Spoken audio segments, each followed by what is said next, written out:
जी बिस्मिल्लाहिर्रहमानिर्रहीम। मैं पहले ज़रा कोर्ट का बता दूं। आज बाबर रवान साहब जब उमर अयूब साहब का केस कंटेस्ट कर रहे थे तो बड़ी इम्पॉर्टेंट जो स्टेटमेंट है वो प्रोसिक्यूशन की तरफ से आज तारीख ज़रा नोट कर लीजिए कि 18 तारीख है नवंबर की।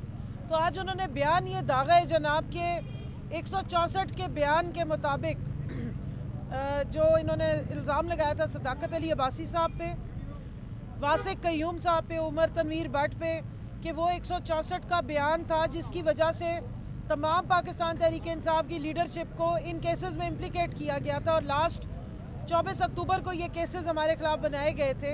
आज प्रोसिक्यूशन ने खुद बयान दिया 1 साल के बाद कि वो कोई इस किस्म का तो उन्होंने बयान ही नहीं दिया हुआ, ना वो वादा माफ गवाह बने हैं, ना उन्होंने अंडर कस्टडी कोई इस किस्म का बयान दिया है। तो ये आज प्रोसिक्यूशन मानी है कि 164 का कोई बयान ऐसा नहीं है जिसके तहत ये केसेस बने। तो फिर हमें समझ नहीं आ रही कि केसेस किस बात पे बनाए थे। ना इनके पास कोई एविडेंस है, ना इनके पास कोई और ऐसी चीज़ है जो 1 साल से ये केसेस चला रहे हैं और 9 मई को गुजरे 1.5 साल हो गए, ये आज तक कोर्ट में पेश नहीं कर सके। सिर्फ डेट्स, हाजिरियाँ, कभी फैसलाबाद, कभी सरगोदा, कभी कहीं और यहाँ पे बुलाते हैं। और अगर हाजिरी की एग्जम्पशन भी दी हो और हाजिर ना हो ना तो अरेस्ट वारंट जारी कर दिए जाते हैं।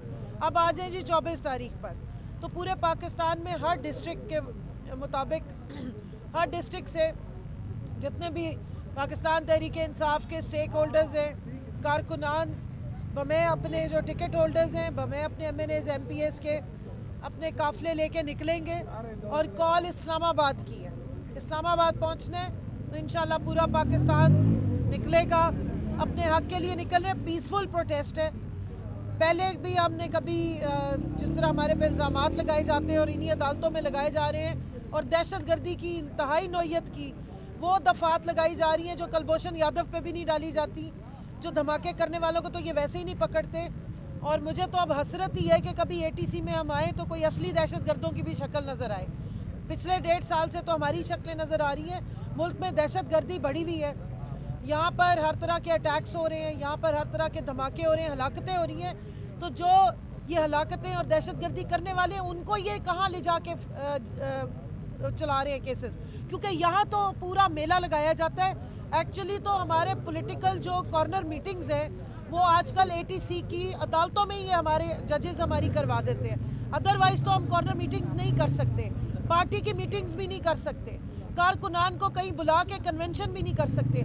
लेकिन मैं शुक्रिया अदा करती हूँ तमाम ATC अदालत के जजेस का कि वो हमारी हेयरिंग्स पे हमारी कॉर्नर मीटिंग्स भी करा देते हैं, हमारी कारकुनान से हमारी मुलाकात भी करा देते हैं और बड़ा अच्छा हमें टाइम मिल जाता है हफ्ते में 2-2, 3-3 मरतबा उनसे मुख्तलिफ जगहों पे मुलाकात करने का। की जो कॉल दी गई है इसके ऊपर राना सनाउल्लाह का कहना है ना उन्हें आपसे भूख है और ना ये 24 नवंबर वाले इस्लामाबाद पहुँच सके, ना बसें हैं, ना कारकुन निकलेंगे भाई। राना सनाउल्लाह साहब, ये नवाज शरीफ की कॉल नहीं है जड़ा आप नस जाए तो तानू फंसा जाए।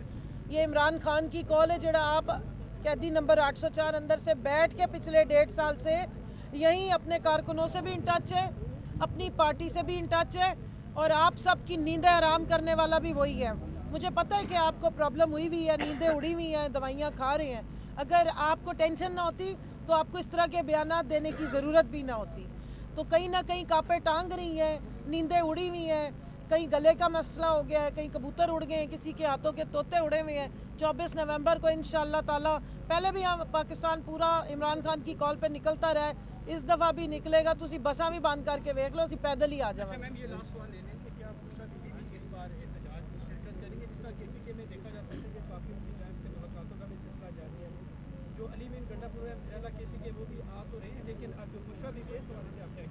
देखिए बुशरा बीबी, बिल्कुल बुशरा बीबी हो गई, अलीमा बीबी हो गई, या उज़मा बीबी और नौरीन बीबी, ये खान साहब की जो फैमिली है, उनकी बहनें हैं, उनकी ज़ौजा हैं या उनके ख़ानदान में उनके कज़न्स हैं, उनके भाई हैं और लोग हैं, उनको पूरा राइट है कि जब उनको इलीगली डिटेन किया, और ये मैं अल्फाज नहीं कह रही है, UN की रिपोर्ट कह रही है, ये ह्यूमन राइट कमीशन की रिपोर्ट्स कह रही हैं, ये आपको पूरी दुनिया इंटरनेशनली बता रही है कि आपने एक साबिक वज़ीर आज़म को सिर्फ एब्सोल्युटली नॉट कहने पे, अवाम को शऊर देने पे और हकीकी आज़ादी का मकसद समझाने की वजह से बंद किया हुआ है। तो उनकी पूरी फैमिली को ये राइट है कि वो उनके लिए प्रोटेस्ट भी करे, प्रोटेस्ट के लिए निकले भी। तो इंशाअल्लाह ताला वो सिर्फ खान साहब का पैगाम है जो उनके वर्कर्स तक, उनके लीडरों तक पहुंचा रही हैं, और जब इंशाअल्लाह मौका मिला तो यकीनन वो ज़रूर प्रोटेस्ट में भी शामिल होंगी। और पिछली दफ़ा अलीमा आपा और उज़मा आपा पीसफुली प्रोटेस्ट के लिए अभी बेचारी बाहर ही खड़ी हुई थी, डी चौक से पीछे ही थी, तो उनको इस फाशिस्ट हुकूमत ने उठवा लिया और 20 दिन तक उनको भी इलीगल डिटेन किया गया और उन पर दहशतगर्दी के नाजायज़ दफात और मुकदमात बनाए गए।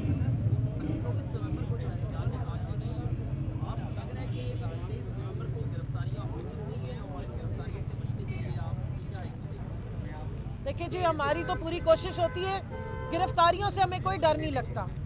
हमें जो गिरफ्तारी के नाम पे वो सर पे बोरी डाल के उठा के ले जाते हैं ना, जो इंतज़ार पंजोता की जिस तरीके से एबडक्शन की गई, इलीगल अगवा बराए बयान के लिए, जिस तरह अंदर बैठे सदाकत अब्बासी को उठा लिया गया था और 31 दिन उल्टा लटका के मारा गया था, जिस तरह इमरान रियाज को उठा लिया गया था, जिस तरह हमारे और बहुत सारे लोगों को उठाया गया। हमारे बहुत सारे साथी हैं जिनको उठा लिया गया और हमने अदालतों में जो तमाशा लगा देखा है, CCTV फुटेज पर 20-20, 21-21 दिन लगा दिए जाते हैं और ज़ुबानें कंग हो जाती हैं, आवाज़ निकलती नहीं कि गए कहाँ हैं। तो हमारा सिर्फ उस पे एहतजाज है। अगर हमें लीगल पुलिस आके 10,000 लोगों के सामने हमारा जुर्म बता के गिरफ्तार कर लेती है तो उससे कोई डर नहीं है।